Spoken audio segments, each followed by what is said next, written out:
Hi guys, and welcome back to a brand new episode of PantsuCast. Take off your pants and sit for a while. I'm your host, Hotshot Ginger, and with me I have my co-host, the equally annoying GoPro Kyo. Hello. So today, guys, we're talking about we're still on the QT not fan servicey, but the QT more innocent series, and it's another double feature episode. So we're talking about Lucky Star and Nichijou, My Ordinary Life. So is it called Nichijou or Nichijou, My Ordinary Life, or is it just Nichijou? And then the translation being My Ordinary Life? Yeah. I'm horrible with Japanese words, so I just call it My Ordinary Life anyway. Okay. So I'm probably wrong. I just call it Nichijou. I call her you. Okay, that wasn't sponsored. No, that was just. Sorry, I was on my Twitter and it was the stream with Silverveil, Melody, Iron Mouse, and Lost Paws. Science team, we love you. Anyway, so to start off with, since it's more fresh in our minds, since it's the newer series that we got into, I'm gonna say that we start off with Ordinary Life. I guess technically it's newer. I don't remember when it came out. No, I mean for us. Like we watched this one later. Actually, yeah, it first episode came out in 2011. Okay, yeah, so that was way after Lucky Star, I think. Lucky Star was like 2006, I think. Was it? Something like that. I'm gonna look it up while you're. Either way, even if it's older, it's younger to us because we watched Lucky Star first. 2007. Okay, so Lucky Star is older. Yeah. So Nichijou, honestly, both of these shows kind of have the same kind of vein to it, where it follows a bunch of girls going through school and getting through hijinks, like basically exaggerated hijinks that normal people in high school would get up to. I would actually say that Nichijou is more different from Lucky Star, because Lucky Star is grounded in reality for the most part. Nichijou Nichijou is just like, we're a cartoon, let's just do it. There's a subplot where there's like a resistance and an empire in an airship. Oh right, that whole fighting for the wooden cubes of power, which just so happen to be like just the Mio's little hair clips. Yeah. Are they hair clips or are they those like... They're like ties, like hair ties. Where they have like the bead on it, but instead it's just the little I don't blocks. know. They just show it as cubes. Yeah, I know, but I mean, like, is that what they're kind of supposed to be? I think. I don't know. I don't hair accessorize. Okay. Look at me. I grew up in a house of women. I have to know. I grew up alone, so no. But there's that entire subplot. There's the always like over exaggerating on reaction. There's a tsundere who literally shoots her love interest with bazookas and guns and blows him up like every time he says something like slightly in her "I like you" range. Not even that. Like even it's honestly just if she perceives it to be remotely romantic, right? Which is pretty much everything he says. So. Which my favorite was when she shot him with a bazooka. Of course, there was the bazooka, and then there was like the armed artillery where she was like in a shell with a nozzle sticking out. And she was chasing him in it. When was that one? He was running down the hall, and she was chasing him and shooting him. Meanwhile, the teacher was like, "No running in the hall." Meanwhile, the tank just goes right by her. Like it's way more cartoony than its more realistic counterpart, but at the same time, I love them both in their own right. To be fair, Lucky Star does have some fairly cartoony stuff. Like there is the Konata as a character. Not really. I mean, like the manga shop guys who are always like trying to get her to buy something. Oh, like the 80s stereotype anime. Like, they become Lucky Girl number one. Like just it. They both have like their crazy moments, but Nichijou reaches into it a lot more. Mm-hmm. So with all that said, we're gonna focus a little bit more on Nichijou for a while, and then we'll go back into Lucky Star, and then wrap it up by going into both of them, like favorite moments of both or whatever. Yeah. So as far as Nichijou goes, I know both of us are really bad about remembering the names, but I remember the Lucky Star. I remember the Lucky Star girls a lot better than I remember the names of the girls in Nichijou. I do too. So for your favorite character for Nichijou, I'm just gonna have you describe the character. Because there's only three names. It's hard to decide between Mio, Hakase, or just the Hakase house, and Mio. Because Mio is not the same character as Konata, because Konata is kind of the flagship character, and Mio is kind of the same kind of character, despite having the same colored hair. Mio kind of is, but a lot of it. Not really. She's more like She's more like Kagami, actually. Yeah. Like, she's more of the straight A, like, Twilight Sparkle type of character. Yeah. The very... Meanwhile, the flagship happens to be, like, her friend. I can't remember. I love her. She's actually my second favorite character, but I can't remember her name. I think it's because they don't really say the names that often. They just go, hey, you. Like, what are you doing? Because they're people. They actually treat the characters like people. Yeah, instead of, like, every so often I'll go, oh, hey, Kyo. Like, I will if I see you in a crowd, but if we're just hanging out at home, I'm like, hey, bro. Hey, what? Dude. Hey, man. Hey, the corn dogs are out. I'm sorry. Hey, fucker. Just basically, I say everything but your name. Yeah, pretty much. So it's a tie between Hakusei and Mio, or just the Hakusei household? No, I just mean the Hakusei household is probably my favorite scenes. Like, I could probably do with a whole spin-off of just those of just the Hakusei family. It'd be amazing. You know, I'm sure that there is like a compilation on YouTube somewhere where it's just the Hakusei bits. Yeah. Can we just get like a spin-off series where it actually shows Hakusei like as the mad scientist and actually like putting Nano together?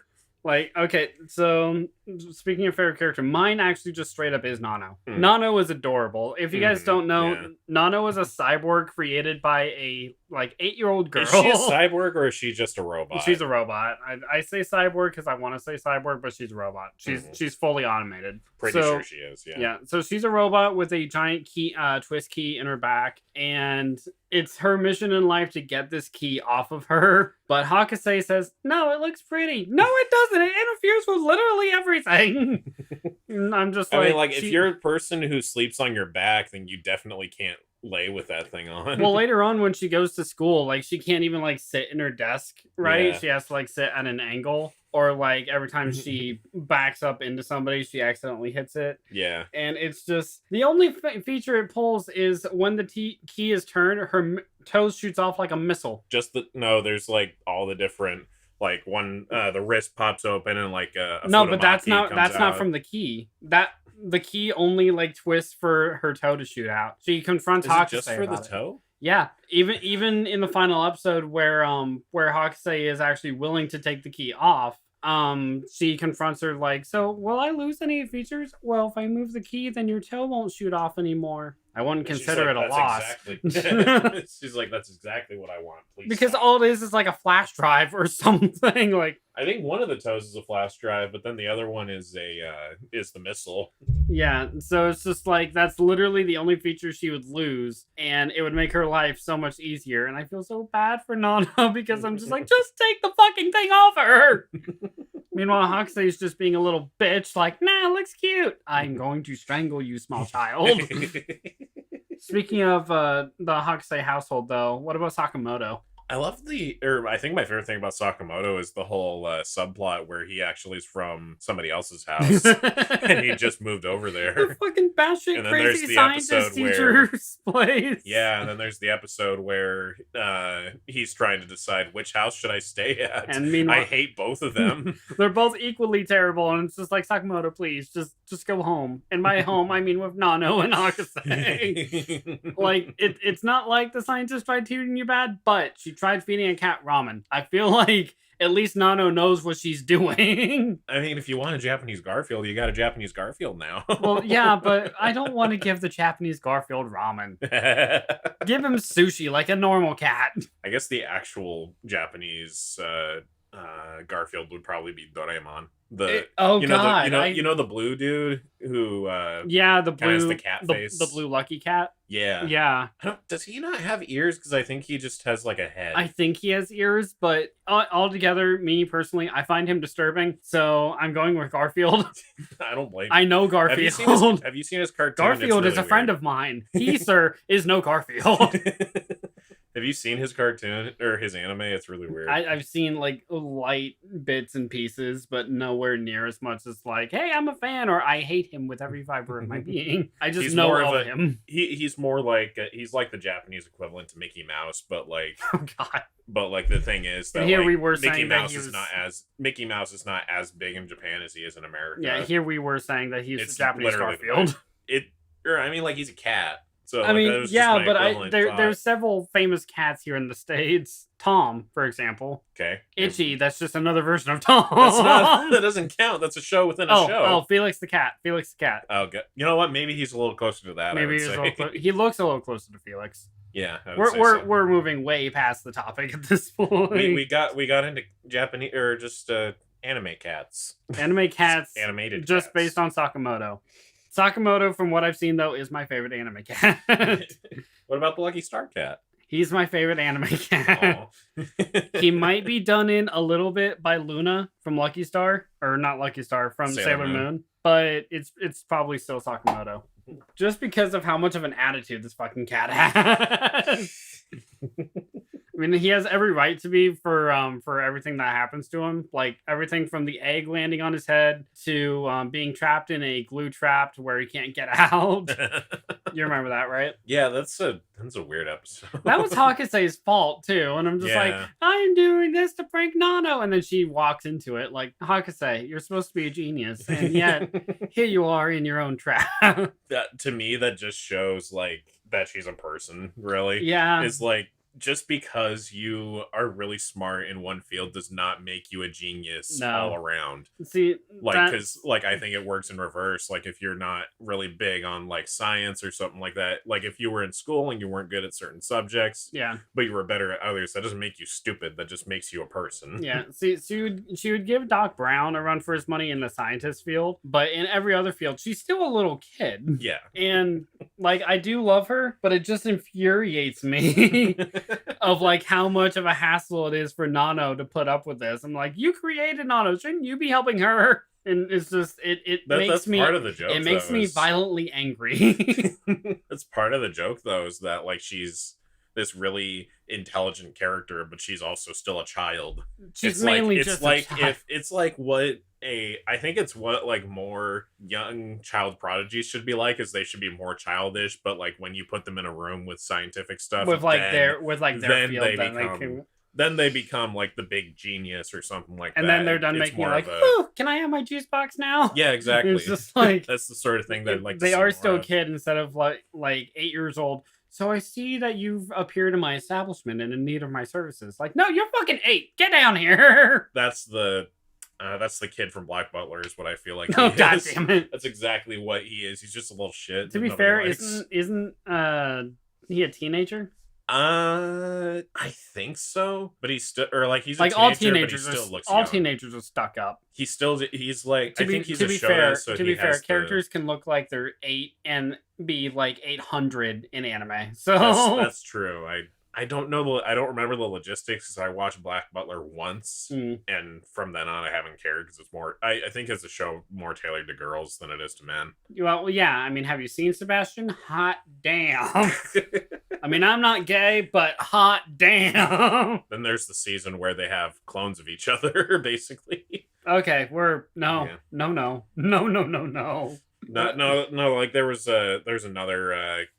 They're like character opposites, but they look kind of the same. Okay. I mean. I'm just like, there's gonna be so many fan arts of Sebastian, his polar opposite. Oh no, there's plenty. It's already of course there is, because it's fucking Sebastian. He's literally the only character I know by name in that show. I mean, yeah, I don't blame you. They're not all. It's not my favorite. Yeah. So what about the schoolgirls? So Mio and her friends. I think it's Mio, Yui, and Mai. I think those are their names. And while you're thinking about that, I'm gonna look it up.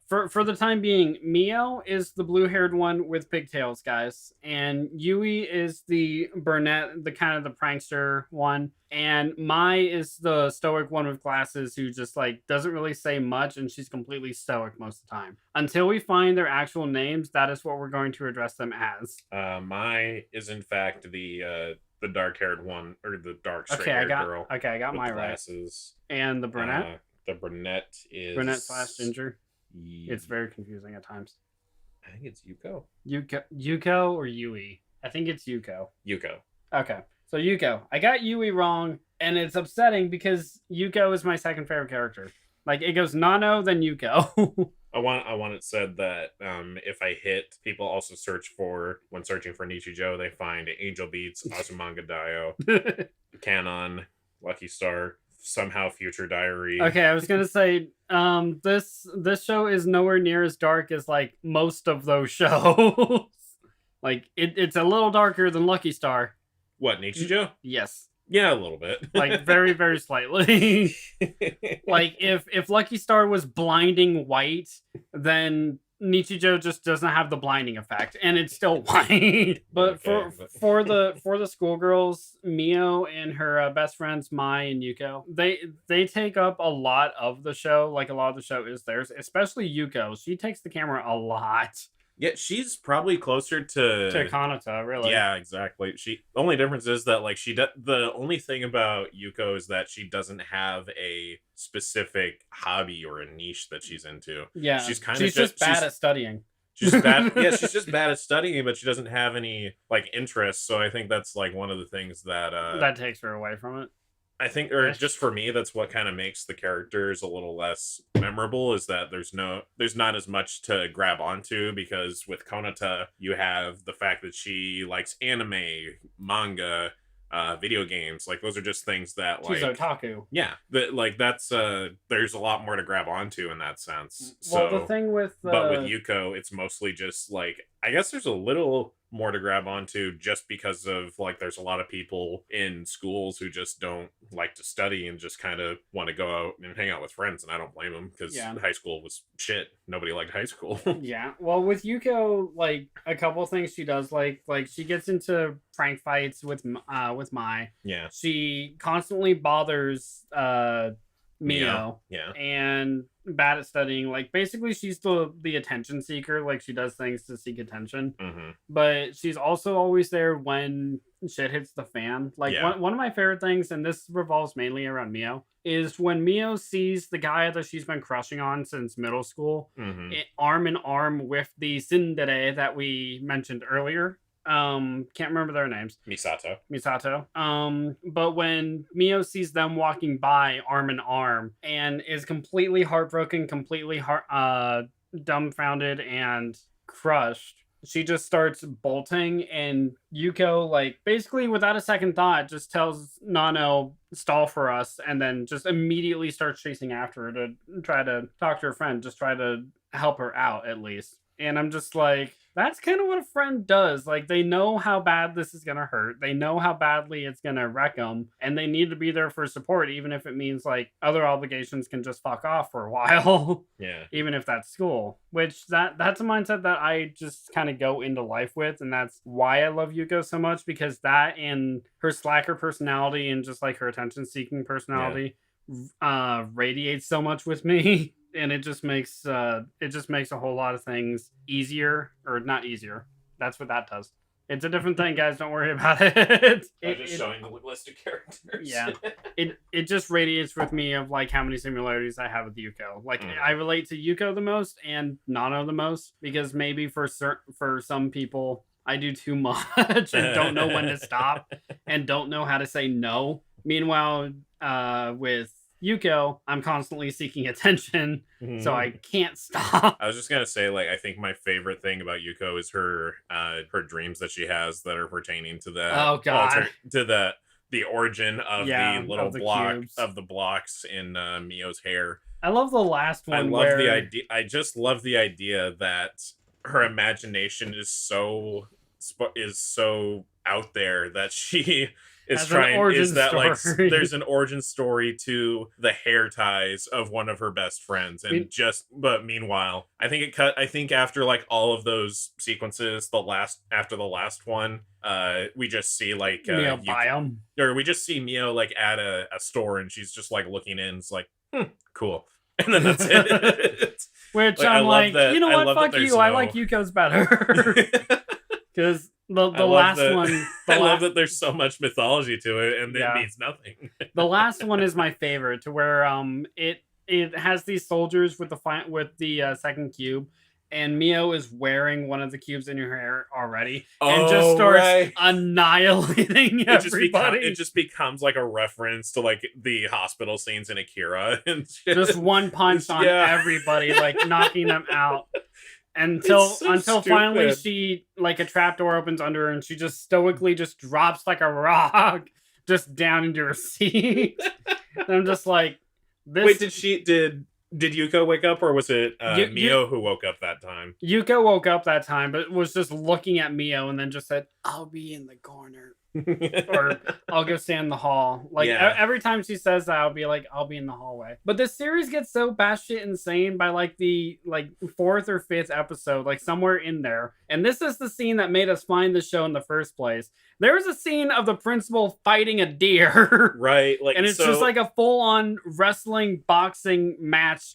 Man versus animal with a deer. It just like takes off his suit and he's got a bulletproof vest underneath or some shit, and he starts like wrestling the deer, and Yuko is the only one seeing this happen, and she's like, what do I do? She's like going back and forth in the hallway, just like, wait, should I go tell somebody? Should I go help him? Oh yeah, that's right, because she's in the hall because she got in trouble. But then like she comes in and I don't remember what she said. She was just like, I'm ready to come back in now, or something like that. I don't remember what she said. I don't remember what she said, but it was so funny. But at the end of the fight, the principal wins by suplexing the deer. Oh yeah, and then they handshake or something like with the hoof. Oh, and then the deer just leaves, and then the principal just walks the other way.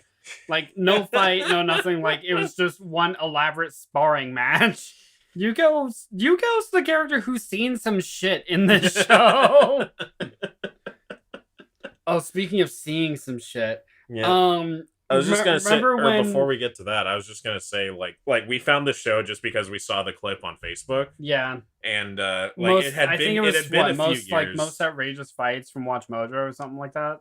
No, I think it was just like a clip on Facebook. It was just that bit. Oh, okay. And like there was no like credit for where it was from. The only reason that we found it is because the art style is so distinct, and we know exactly, and we knew kind of what we were looking for. Once we binge it until we got to that episode, and then we're like, oh my god. We did binge it until we got to that episode, but you were like, I still want to keep watching. I was like, I'm going to go to bed now. Yeah, I binged the rest of the series in, I think, 2 days. Yeah, you did. You did. Austin actually just sat down, found it, and he was like, this is the show that has the deer fight. And it's like, that was his whole reason for going back to it. Firstly, fuck you, whoever posted it, for not telling us where it was from. If you guys are going to post shit, tell us where it's from, because you should fucking know. Second. Okay, go. That's just don't post the clips. Okay. You were gonna say, sorry. I was just gonna say, like, if you guys know us from anime podcasters on our sister podcast, you guys know how bad it is for me to actually sit down and finish shows. Especially, Austin has a. I have a bad history with it. Austin has a clinical problem with like just. He has like a serious fear of show hole, because once he starts a show and he likes it, he's afraid of finishing it because like, I think everybody has this feeling, like once you finish a show, you can't find the same feeling when you go to another show because you have that feeling with that previous show, and you're like, I just finished it, I don't want to go back and watch it all over again. Here's the thing, I felt that with a couple of shows. Like I felt it with Lucky Star, I felt it with Ordinary Life, with Data Live.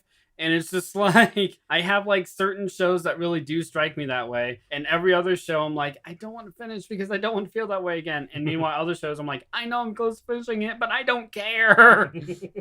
and this was just one of those shows that I could just sit down and go through. I think it's just because you like slice of life more, because there's no story arc that you have to finish. Yeah, like I like heavy story, but at the same time, your favorite show for a long time was Naruto, and you loved the way that the arcs flowed between each other from like the next one to the next one. But then and then after that, it was Soul Eater. Yeah, and then once we finished that, it was like, we had like gone so long without Naruto, you just played the games and you were like, okay, this is how it ends. It's like, which is how I found out about it, because I'm like, I'm not gonna watch 800 episodes just to figure out what happens, because like, at least 300 of those are probably filler, and there's nothing related to the actual story. I will say, like, in the games, is there probably like certain things that don't happen, or certain things that do happen? Yeah, like side quests, or like things in the show that don't happen in game. I'm not going to know every single nick and cranny about Naruto, but I get the gist. There was a war, they won. I mean, you could say everybody knew that was going to happen, but whatever, right? Yeah.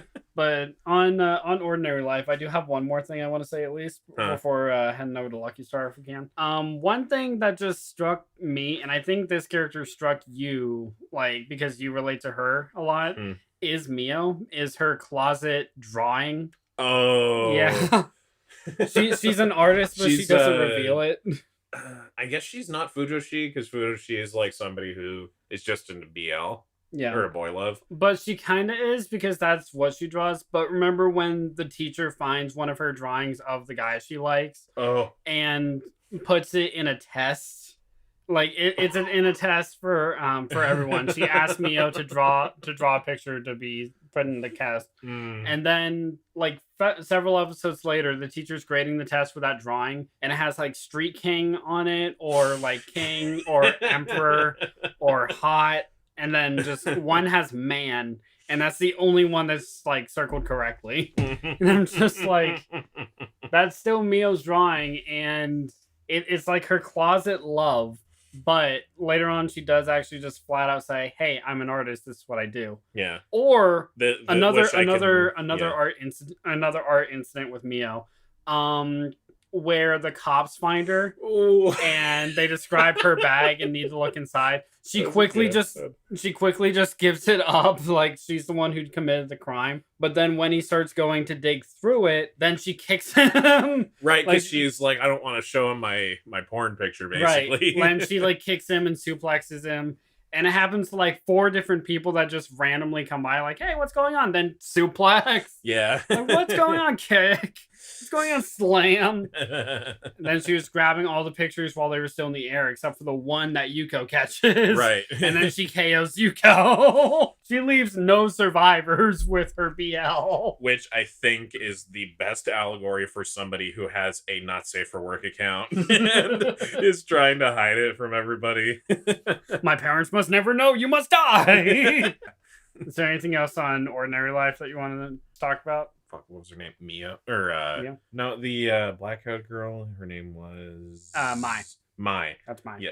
I would pay money for, like, a 3-episode series of her. Just Mai. Of just her saying nothing. Her saying just nothing her just doing whatever and saying nothing and everybody being intimidated. Isn't she the one who has the thing about, like, carving stuff? Yeah, she carves. Yeah. Here's another so something on my that, because guys, before we do these episodes, we always like watch at least one episode per show to refresh ourselves on it. We had that problem. I think we went over this in the Dragon's Maid episode, but we watched like one episode on a day we were planning to record a podcast and said nah. And then we were just like, I just want to watch all of Dragon Maid. And we did. And then we watched it completely out of order. We just picked like a random good episode that we liked, and then we're like, let's go back to the beginning. We know what happened. We do. It's all that, or there's not a lot that happened, but we still really love that show. It's so cute. But about Mai, like when she blows the bubble, then catches it, and then just eats it. Like she's the kind of character who would just do random shit like that. That was her? Yeah, that was Mai. Yeah. But I think that just served as a way to show that she's not like an emotionless rock, basically. Yeah, it's just like you need moments like that to show your character's personality. I have emotion. I can be funny and cute too. Yeah, pretty much. That's what that scene was for. Okay, so this has nothing to do with Mai, but it is one just fuck you scene. So this is when Nano starts going to school. Right. The science teacher is convinced that she's a robot, like just knows. And she's right. And she's right. Yeah. She just hasn't like proved it, or like she wants Nano basically in her lab to dissect her and find out how she works. Right. And one of her traps, she sends up multiple traps throughout when she discovers this, is to dig deep holes in the back of the school. And yeah, you didn't see this part. Okay, I must have missed it because like Austin wanted me to finish the whole show in order for us to do the podcast. Which you did, but I don't think you remember this part. Or I did, but I fell asleep during one of the episodes, and I don't think I went back to it. Okay, so in this one, the teacher is digging the holes to trap Nano, but in the process, she gets caught herself in one of the holes. And when Nano goes down the hole, her key stops her from going all the way down. Oh, yeah. So she just pulls herself out. But then, like the next day or so, the science teacher tries to trap again, hears a sprung and rushes out to find not Nano, but the guy with the mohawk, and silently she's looking down at him, and then just pulls up a razor and just shaves the mohawk off it. Okay, I think I remember that one. And I'm just like, you bitch! I love that these characters will just, like, be one moment they'll be normal people, but then the next minute they're fucking they'll be like sadists. then the next minute they'll be like a B-movie character where they'll do something that is completely out of character. And there's no reason for it. It's really, I'm just like, why? Why are you so mean? Because it's comedy and it's funny. I shouldn't have laughed. I like held a shocked face for a good like 5 seconds before I'm like, oh my god, why? I love I actually do want to say I love the Mohawk character and like all his like ventures. Like, here's the thing. He's a very like unimportant. Like the male characters are very unimportant and have no real. They don't really have as much appeal as the female characters because the female characters are a little more diverse. And then there's just Mohawk dude and glasses dude, and then that's it. Oh wait, no. Then there's the teacher, Mohawk dude, teacher dude, guy that Mio has crush on. That's it. That's all you need. And then and Misato, the tsundere girl. Even then, like when they interact with their families, like Yuko interacts with her mom. Right. Mio interacts with her sister. Does Mai have a family? I don't think she interacts with anyone in her family. Actually, I'm assuming she just has like a house. I know she has 2 dogs. Oh yeah, she does have the dogs. Those dogs are scary. Actually, the animals in the show are scary. I love them, but that's why I love Sakamoto so much, because he reminds me of, I think, Nekotama? Trigon. Oh, the Kuroneko. Kuroneko. From Trigon. He had, or so like, Kuroneko is just like this Easter egg cat that the creator, Yasuhiro Naito, created, and he just sprinkles the cat into like his works. Like he's in all of Trigon, and then when somebody asked him about like what's the deal with the cat, and he said, "What cat?" He's just there. Yeah, like he's just a cute little like addition to the show. Which Kuroneko is adorable. Kuroneko's adorable. I want that plush toy. But Sakamoto is better. Sakamoto has just as much, if not more, personality because he talks. He's funny. He is funny. He's really funny. All right, let's go away from ordinary life. Yeah, and let's go ahead. If you guys want to find Nichijou or Lucky Star, they're both on Funimation and Crunchyroll. Definitely check them out because they are awesome. Not sponsored, just that's where you can find them. Yeah. Anyway, Lucky Star. On Lucky Star, I fucking adore Lucky Star. So like I do want to say that like Lucky Star and Nichijou started out in the same way. They kind of started out as panels, or like short panel stories. Kind of the same way that Garfield started out as panels, then became cartoon character. Garfield, movie, you've returned to this series. Podcast again. I mean, like they really, that is really kind of what they are, and like they really exploded when they became anime because but like when they were manga, they weren't as popular because truthfully, like if you have these as manga, they're actually a little boring because you have to read through it. It's a little more interesting. It's boring because you had to read. Well, yes. I mean, to be fair, do you want handed novel? No. Okay. Handed bad movie? Yeah.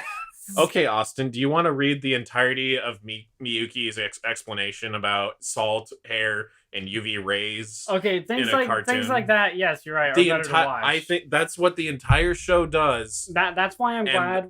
And it's almost like exactly just from the manga panels. That's why I'm glad. Like from manga to anime, they're a lot more almost exact copy paste as opposed to like us in the States. A novel to movie, like we are terrible about that.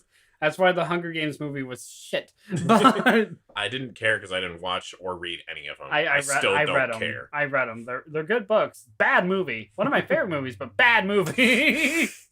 I was just gonna say, like, or now that you brought that up, they kind of do have this thing in Japan where they're like, there's already an audience for this. We might as well make it animated because it's a lot cheaper to make animation over in Japan if you do TV shows because the TV show animation has a little less movement. They focus more on the mouths, but like it makes more sense to draw from something that already exists, already has a fan base, and they're like, it already makes money. Let's make more money. because if we want to do this, or because it's a lot easier to do that than to like make something original. And that's how Pokemon was born. Exactly. Even though Pokemon was just started from game. Anyway, Lucky Star itself, if you guys are unaware, follows 4 classmates: Kanata, Tsukasa, and then creates a bigger cast as it goes along. Then a bigger cast as it goes. So the stars are Kanata, Tsukasa, Kagami, and Miyuki. Mm-hmm. And all 4 of them are adorable in their own right. And they are all a trope.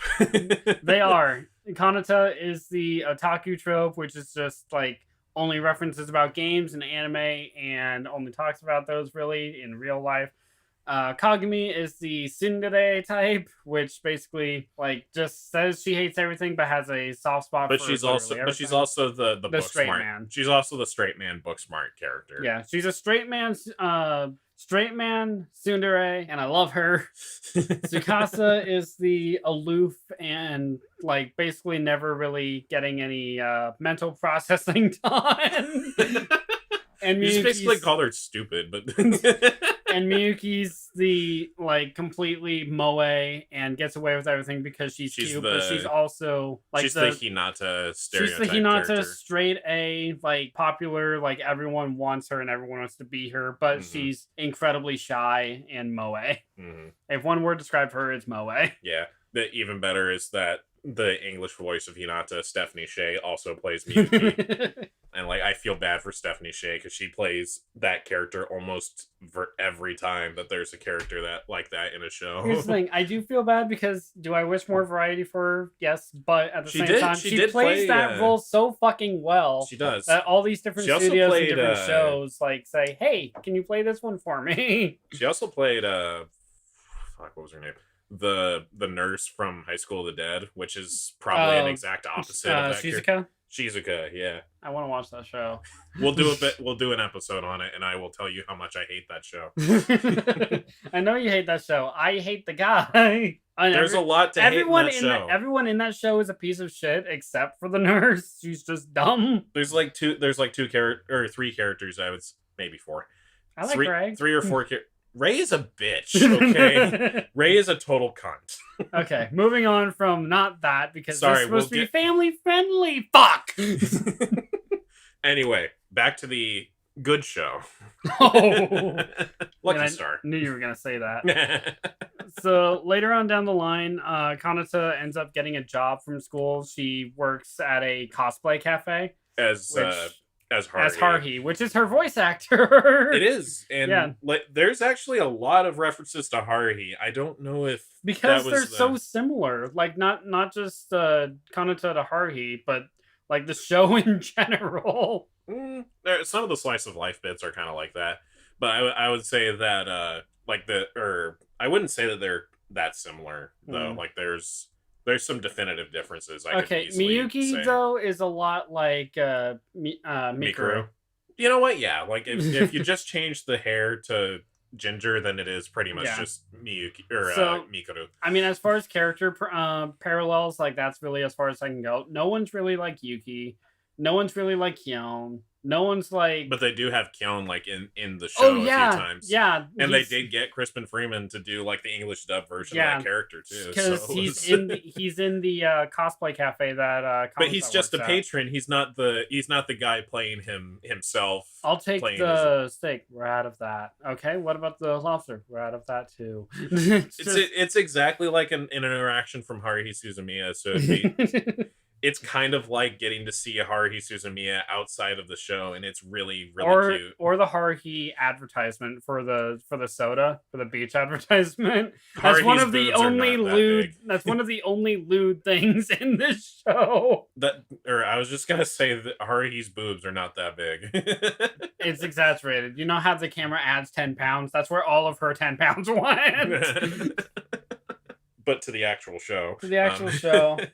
There's not a whole lot to talk about other than just like favorite moments, I guess. Yeah, because it just follows girls going through school and like exaggerated experiences they have, like from the class trip to time off school to Miyuki's adorable fear of the dentist. I don't blame Miyuki because like I am not a fan of going to the dentist. Why do you think my teeth are the way they are?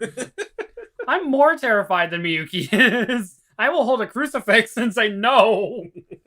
But really with Lucky Star, like it's slice of life. It's like incredibly like it's very much like as true to slice of life as it can be. There's different segments in different episodes. It's more of a anthology.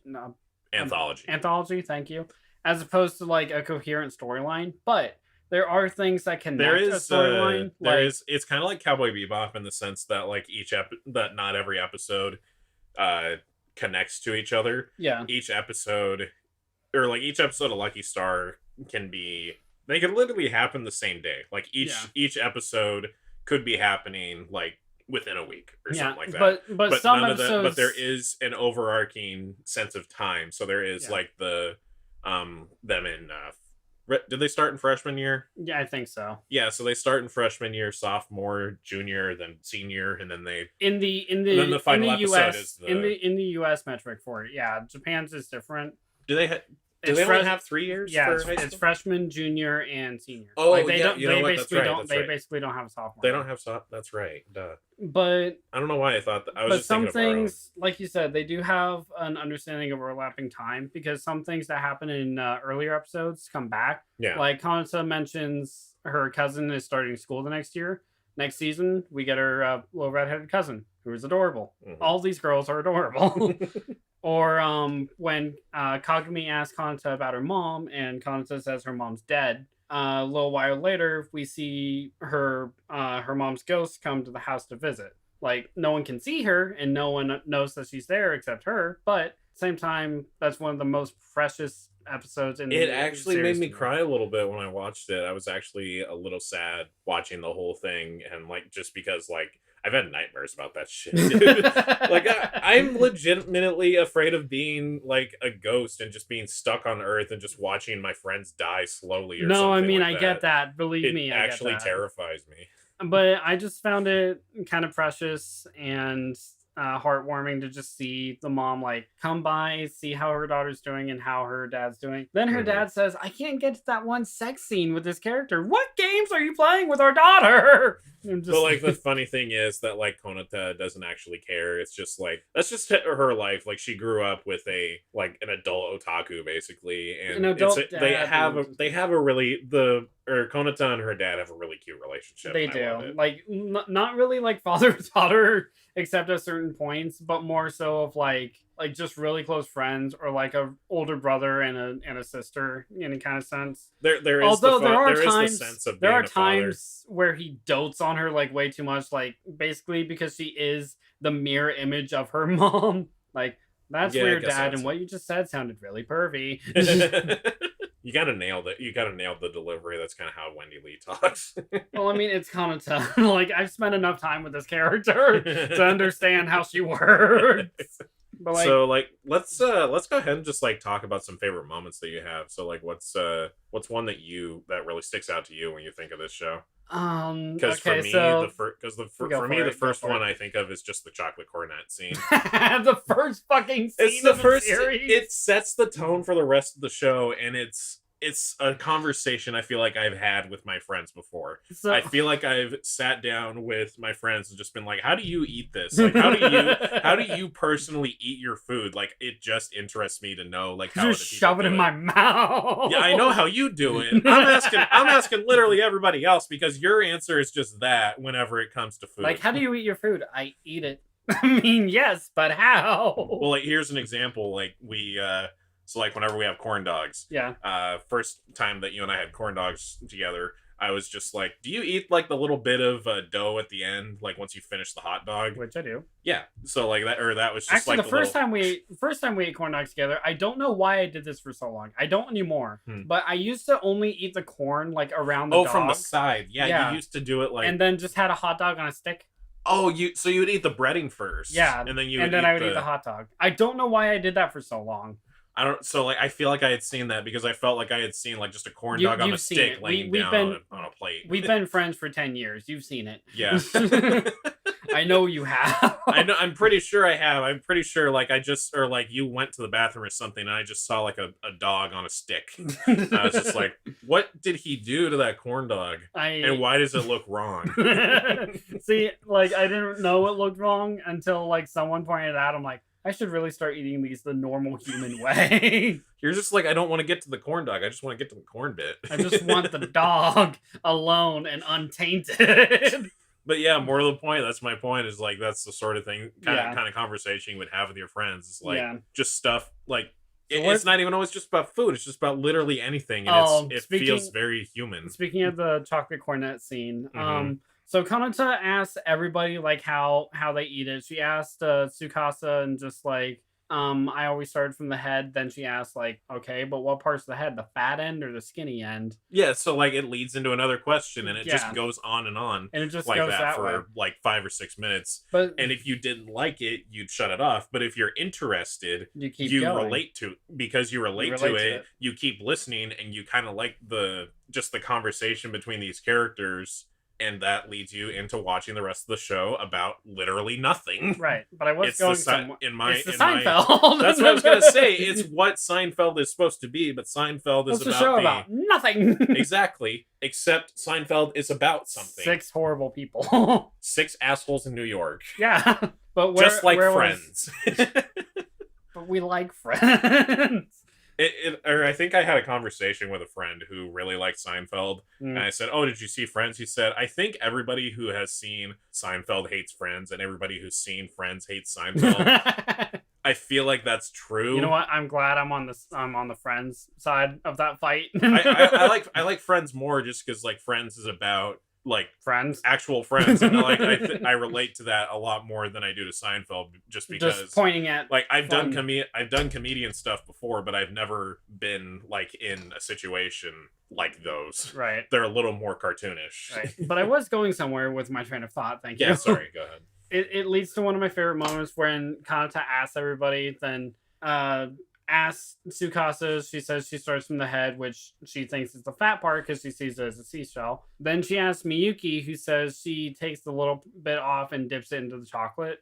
And then Kanata's like, I had no idea you could do that. And then, like, after Kanata knows that, she asks Kagami, like, hey, how do you eat the chocolate cornet? And Kagami's like, don't you just take the skinny part and dip it in the chocolate?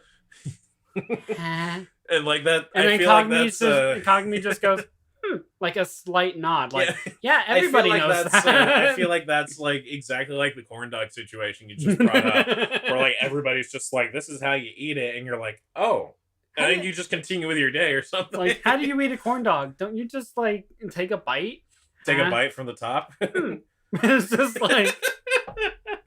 Like, I don't know why, but like that small little nod that Kagami does just is fucking adorable to me. Like, it for my favorite character, it's honest to God a head-to-head battle with Kanata and Kagami.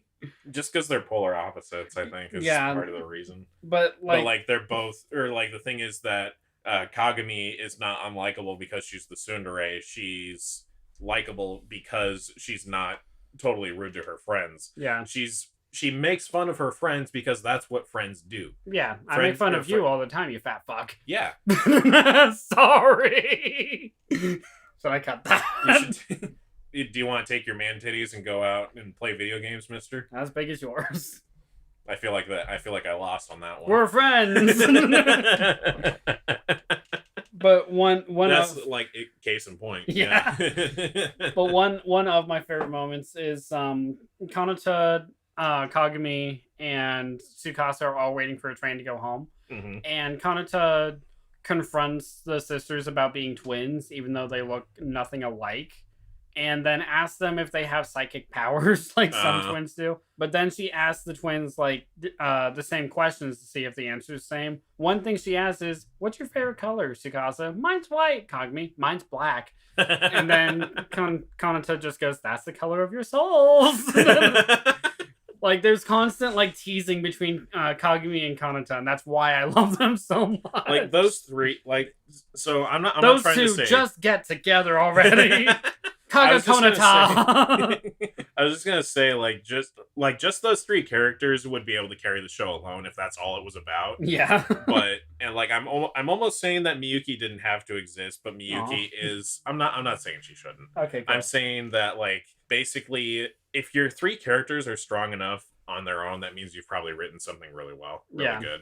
And all of the additional characters are fine, but I still always find myself coming back to those main four. I did too, because like especially with Kagumi's friends. So Kagumi's the only one in the main four who is in a separate classroom, and her classmates, one's a brown haired girl with a fang, and the other one's like a ginger with her hair tied back. And the one with the fang like acts a lot like Hanata, and the one with her hair tied back acts a lot like Miyuki, just not nearly as shy. And I'm just like, you guys are acting the same. Like you're different characters, but you're also the exact same character. Like just slightly, like the setting, the slider bars have to like turned down or turned up in like certain aspects, but you're the same character. There's subtle differences, but they are essentially the same archetypes. Yeah, but one character who is completely different, Patty. Right, I was gonna say, let's talk about the white face in our case. So Patty since that's literally the creator basically poking fun at American people. So Patty is the American transfer student who ends up going to the girls' school and says that she's been to the holy places of Japan, and she's just talking about her taku places. Or I think it was Akihabara was one of them. Yeah, because Kanata's been the one that's teaching her about Japan. Was it? I thought she was just like a weeb from America, and then she happened to be a transfer student. She basically met Kanata first, and Kanata's been like showing her around Japan and everything. That's why Patty got the job at the cafe. Oh yeah, she wasn't she? Yeah,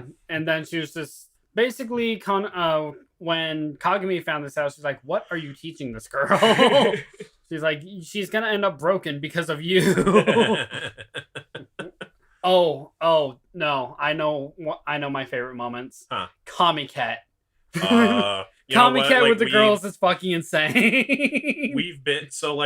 We've been to a couple cons. We've only been to we've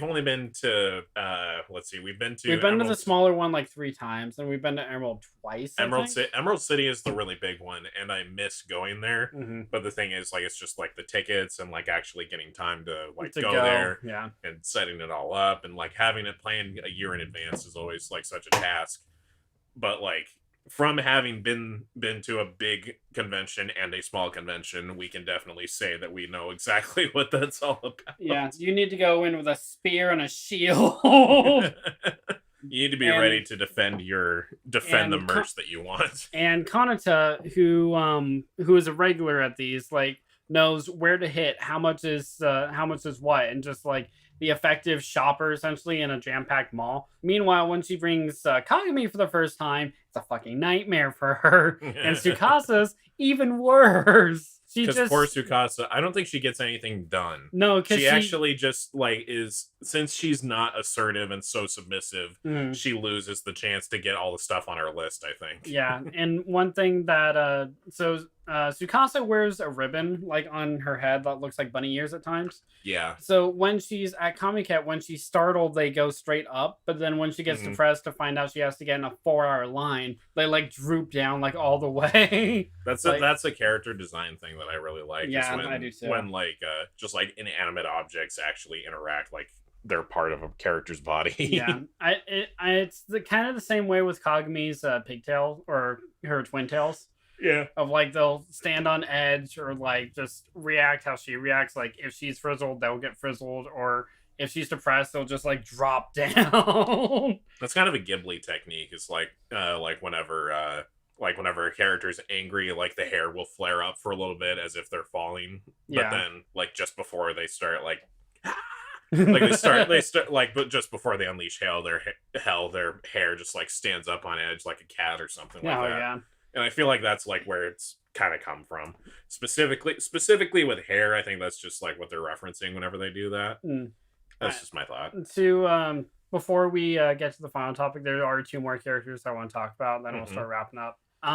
The 2 characters are Kanata's cousin, the redheaded one, and the green-haired girl who looks like Hikage from Senran.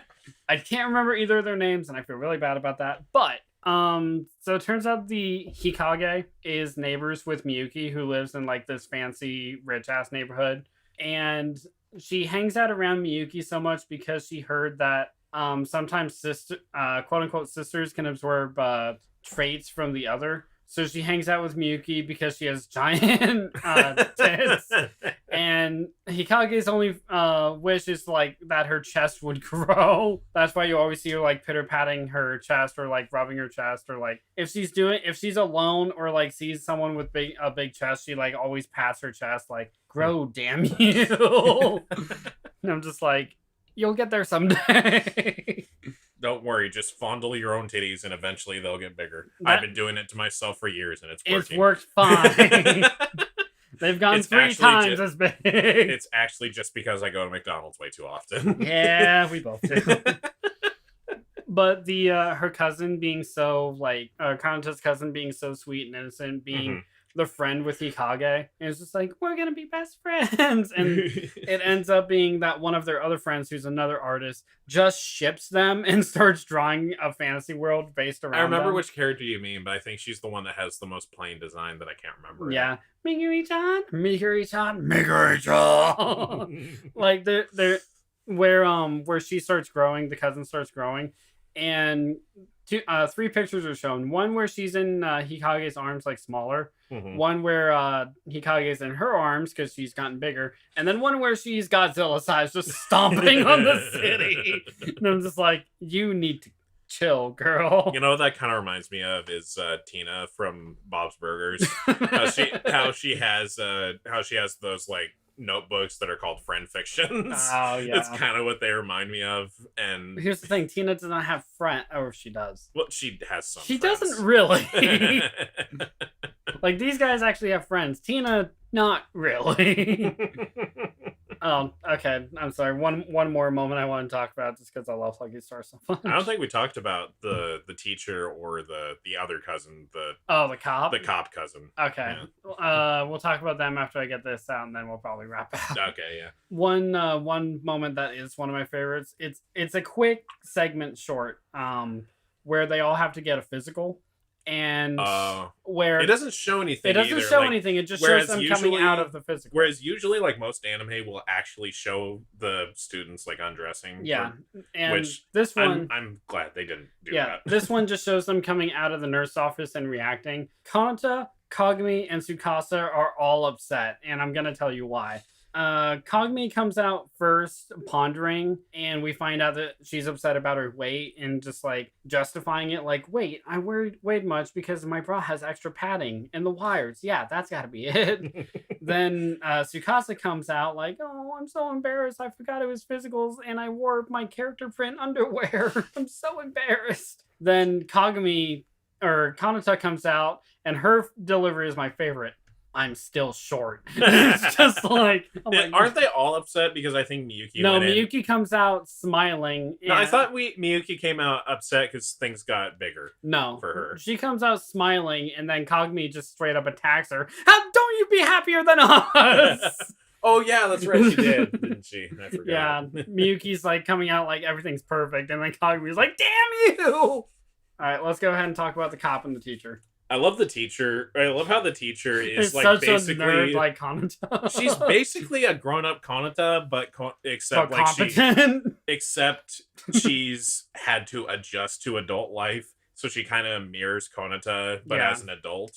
But it's also kind of sweet, but it also kind of reminds me of like how did you ever know like students that knew the teachers a little too well? Yeah, I was one of those actually. I did too. I had a couple of teachers that I was kind of friends with. Yeah. Like in a legal sense, I was not.